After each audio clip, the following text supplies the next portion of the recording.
Hello दोस्तों, स्वागत है आपका आज के एक न्यू व्लॉग के साथ। मैं हूं एडवोकेट एस के शर्मा और आज की इस वीडियो में बात करने वाले हैं गिफ्ट डीड क्या होती है और उसी से संबंधित कुछ जुड़े कुछ कानून के बारे में। तो गिफ्ट, जिसे दान कहा जाता है, आम जीवन का एक हिस्सा है और किसी भी प्रॉपर्टी का दान किसी दूसरे व्यक्ति को किया जाता है। दान में कोई भी प्रतिफल नहीं होता है, यानी कि दान में कोई कंसिडरेशन नहीं होता।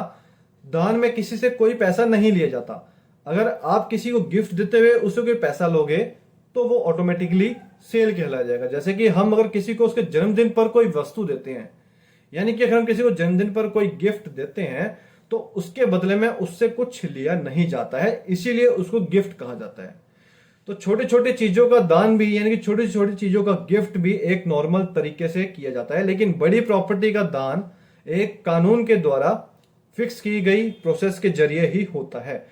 ट्रांसफर ऑफ प्रॉपर्टी एक्ट किसी भी प्रॉपर्टी के ट्रांसफर के रिगार्डिंग प्रोविजन का मेंशन करती है, जहां पे मेन रूप से इमूवेबल प्रॉपर्टीज का मेंशन किया गया है और इस एक्ट के अकॉर्डिंग गिफ्ट को भी डिफाइन किया गया है।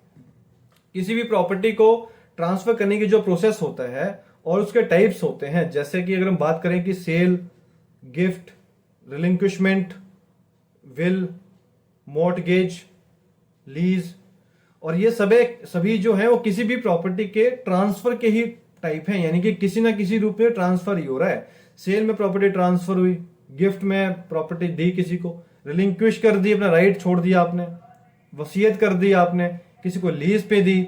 यानी कि जो ट्रांसफर ऑफ प्रॉपर्टी एक्ट जो बात करता है ये इमूवेबल प्रॉपर्टी के ट्रांसफर के रिगार्डिंग बात करता है। अब वो किसी भी फॉर्म में हो सकती है, सेल, लीज और मॉर्टगेज, रिलिंक्विशमेंट, तो किसी भी फॉर्म में हो सकती है। तो उसी के रूप में एक जो आपका कंसेप्ट है वो है गिफ्ट से रिगार्डिंग, जिसको डिफाइन किया गया है section 122 of transfer of property act में, जहां पर गिफ्ट के कुछ मेन एलिमेंट्स बताए गए हैं।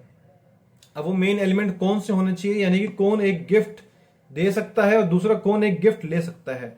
तो सबसे पहला मेन पॉइंट है कैपेसिटी टू कॉन्ट्रैक्ट, यानी कि एक जो कॉन्ट्रैक्ट करने के लिए बंदे में कैपेसिटी होनी चाहिए, दोनों पार्टी जो है उसके लिए कैपेबल होना चाहिए।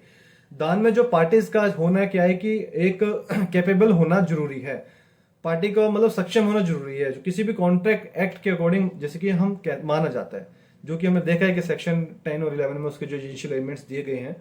तो उसी तरह पार्टी का उसमें एक कैपेबल होना चाहिए एग्रीमेंट को करने के लिए।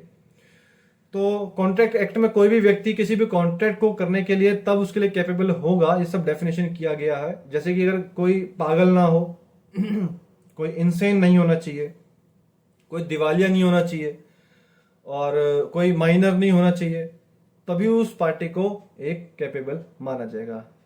तो गिफ्ट के लिए ऐसे ही कुछ कैपेबल वाली पार्टीज की जरूरत होती है। अगर कोई भी एक माइनर पार्टी है तो उसकी ओर से जो दान लेने वाला और दान देने का जो कार्य है वो उसके जो गार्जियन होगा उसके द्वारा किया जाएगा। यह बात आपको दोबारा ध्यान देने की जरूरी है कि अगर कोई भी एक माइनर पार्टी है तो उसकी तरफ से कोई भी गिफ्ट देना है और अगर गिफ्ट लेना है तो वो सिर्फ एक उसके गार्जियन के थ्रू ही किया जाएगा। अब हम बात करें कि दान लेने वाले की स्वीकृति, यानी कि जिसने दान लेना है उसमें क्या क्या एजेंशियल्स होना चाहिए। तो दान में जो दान दाता है, यानी कि जो दान दे रहा है, उसकी एक्सेप्टेंस ही जरूरी नहीं है, बल्कि उस व्यक्ति की भी स्वीकृति जरूरी है जो गिफ्ट को ले रहा है, यानी कि जिस व्यक्ति को दान दिया जा रहा है उसकी भी एक्सेप्टेंस जरूरी है। किसी भी व्यक्ति की बगैर उसकी स्वीकृति, उसकी एक्सेप्टेंस के द्वारा दान नहीं दिया जा सकता, यानी कि जबरदस्ती आपको दान नहीं दे सकते। जो दान देता है उसको डोनर कहेंगे और जो दान लेता है, यानी कि जो गिफ्ट देगा उसको डोनर और जो गिफ्ट लेगा उसको डोनी कहा जाता है। तो इसीलिए डोनर और डोनी दोनों की एक्सेप्टेंस होना जरूरी है। उसके बाद नेक्स्ट एलिमेंट है प्रतिफल का नहीं होना, यानी कि कंसिडरेशन नहीं होना चाहिए। दान में किसी भी प्रकार का कोई प्रतिफल कंसिडरेशन नहीं होता। जैसे कि जब भी हम कोई कॉन्ट्रैक्ट करते हैं तो उसमें कोई ना कोई कंसिडरेशन होना चाहिए। जैसे कि मैंने अगर आपको कोई प्रॉपर्टी बेची है तो बदले में मैं आपसे 10,000 रुपए लूंगा, तो वो एक तरह का कॉन्ट्रैक्ट हो गया और सेल हो गया। लेकिन गिफ्ट में ऐसा बिल्कुल नहीं होगा। तो गिफ्ट में जो है वो कंसिडरेशन की जरूरत नहीं होती है, क्योंकि गिफ्ट में अगर कंसिडरेशन होगी तो वो ऑटोमेटिकली सेल बन जाएगी। तो क्योंकि गिफ्ट नॉर्मली माना जाता है कि ये out of natural love and affection दिया जाता है, तो इसीलिए वहां पे किसी प्रकार का कोई कंसिडरेशन नहीं होता। लेकिन आजकल इमूवेबल प्रॉपर्टी जैसे कोई मकान, प्रॉपर्टी, इस तरह का एक गिफ्ट डीड बना दी जाती है। और जो दान का जो गिफ्ट का जो कॉन्ट्रैक्ट है वो आमतौर पर जो घर के जो फैमिली मेंबर्स होते हैं ना, उन्हीं के बीच में कर दिया जाता है। जैसे कि फादर ने सन के फेवर में कर दिया, मदर ने डॉटर के फेवर में, हस्बैंड ने वाइफ के फेवर में गिफ्ट कर दिया, तो इसी बीच में आपस में फैमिली रिलेटिव्स में एग्जीक्यूट कर दी जाती है। और ऐसे रिलेटिव्स में लोग जो एक दूसरे को जो ट्रांसफर करते हैं, तो बाहर के कंपेयर में, यानी कि बाहर के मामले में प्रॉपर्टी बहुत कम दान की जाती है। जैसे किसी कोई ट्रस्ट हो गई या फिर कोई भी इंस्टीट्यूशंस हो गया, कोई हेल्पलाइन, तो कोई भी प्रॉपर्टी जरूर दान की जाती है, लेकिन नॉर्मल लोगों को आमतौर से कोई प्रॉपर्टी दान नहीं की जाती है। तो जब घर के मेंबर्स एक दूसरे को प्रॉपर्टी ट्रांसफर करते हैं तो उनको एक ऐसी कॉन्ट्रैक्ट में बहुत कम स्टैंप ड्यूटी पे करनी होती है और प्रॉपर्टी का रजिस्ट्रेशन भी हो जाता है। जैसे कि अगर एक प्रॉपर्टी है फादर के नाम पर, यानी कि जैसे एक पिता अपने नाम पर रजिस्टर्ड कोई मकान अपने बेटे को देना चाहता है, तो जो फादर है वो गिफ्ट डीड को एक रजिस्टर करा के उस ऑफिस में रजिस्टर्ड करवाएंगे, और ऐसे रजिस्ट्रेशन में बहुत कम स्टैंप ड्यूटी लगेगी। लेकिन इन जो ट्रांसेक्शन में किसी भी टाइप का कोई पैसे का लेन देन नहीं होगा। लेकिन अगर ये इस पर ध्यान देना जरूरी है कि अगर कोई भी फैमिली मेंबर्स के बीच में होने वाला जो गिफ्ट है, उसके किसी भी ट्रांसेक्शन में बहुत ही कम स्टैंप ड्यूटी लगती है, और बाहर के किसी भी व्यक्ति को कोई प्रॉपर्टी गिफ्ट करने पर स्टैंप ड्यूटी जो सेल के जितनी होती है उतनी ही लगती है। लोगों ने जो स्टैंप ड्यूटी से बचने के लिए सेल की जगह जो है वो गिफ्ट के कॉन्ट्रैक्ट बनाने का काम ही शुरू कर दिया आजकल, क्योंकि सेल में जो है स्टैंप ड्यूटी ज्यादा है और गिफ्ट में स्टैंप ड्यूटी कम है। वो तब कम है कि अगर आप आपसे रिलेटिव्स के बीच में अगर कोई गिफ्ट डीड एग्जीक्यूट कर रहे हैं, और या फिर हम झूठ बोलकर जो है वो सेल को गिफ्ट बता देते थे। तो इस प्रॉब्लम से निपटने के लिए ये प्रोविजन दिया गया कि अगर परिवार के मेंबर्स एक दूसरे को कोई प्रॉपर्टी करते हैं तो स्टैंप ड्यूटी कम लगेगी, और अगर किसी बाहर के किसी व्यक्ति को प्रॉपर्टी ट्रांसफर कर दी जाती है तो उसके रजिस्ट्रेशन में जितनी सेल पर ड्यूटी लगेगी ही उतनी ही स्टैंप ड्यूटी लगेगी गिफ्ट के ऊपर।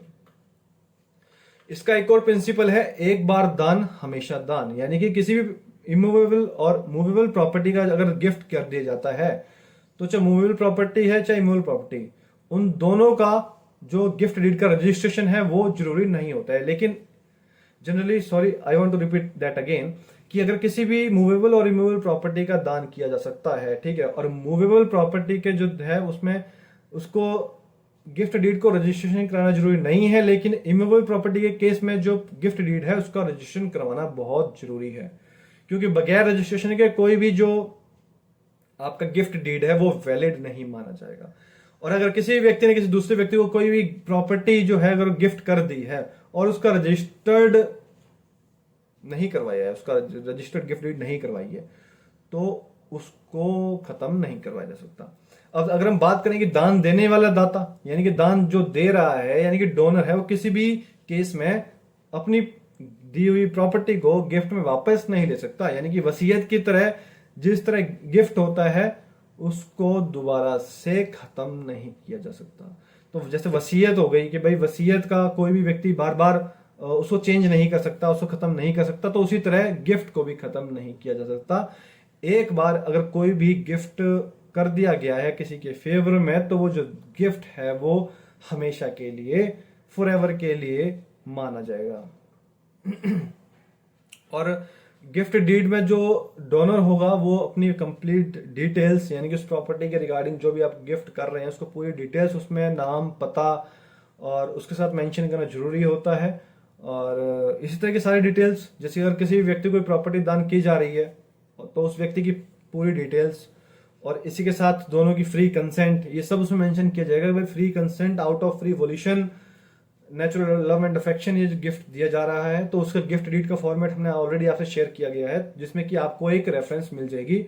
और ऐसे गिफ्ट डीड एग्जीक्यूट करने के बाद उसको रजिस्टर्ड करवाने के लिए जो भी आपका डिस्ट्रिक्ट का जो प्रॉपर्टी सिचुएटेड है वहां पे एसडीएम के ऑफिस में, रजिस्ट्रेशन के ऑफिस में जाके उसको गिफ्ट डीड को रजिस्ट्रेशन करवाया जा सकता है। और बाकी इसको आप फॉर्मेट को देखने के लिए हमारे चैनल को सब्सक्राइब कीजिए, और उसके बाद जब एसके लीगल ब्लॉग्स की प्लेलिस्ट पे जाएंगे तो आपको गिफ्ट डीड के फॉर्मेट्स भी दिखा जाएंगे, जिसमें हमने दो प्रकार के गिफ्ट डीड डाली हुई हैं। एक है प्रॉपर्टी के रिगार्डिंग, दूसरी है मनी के रिगार्डिंग, यानी कि पैसे के रिगार्डिंग में गिफ्ट डीड हो रही है तो उसका फॉर्मेट कैसे बनाएंगे। तो दोस्तों उम्मीद करता हूँ आपको आज की वीडियो इन्फॉर्मेटिव लगी है। चैनल पर नहीं है तो चैनल को सब्सक्राइब कीजिए, वीडियो को लाइक और शेयर कीजिए, ताकि इसी तरह की इंपॉर्टेंट अपडेट्स और वीडियोस आप तक टाइम टू टाइम पहुंचती रहे। Thanks for watching this vlog. मिलते हैं जल्दी आपको एक न्यू व्लॉग के साथ।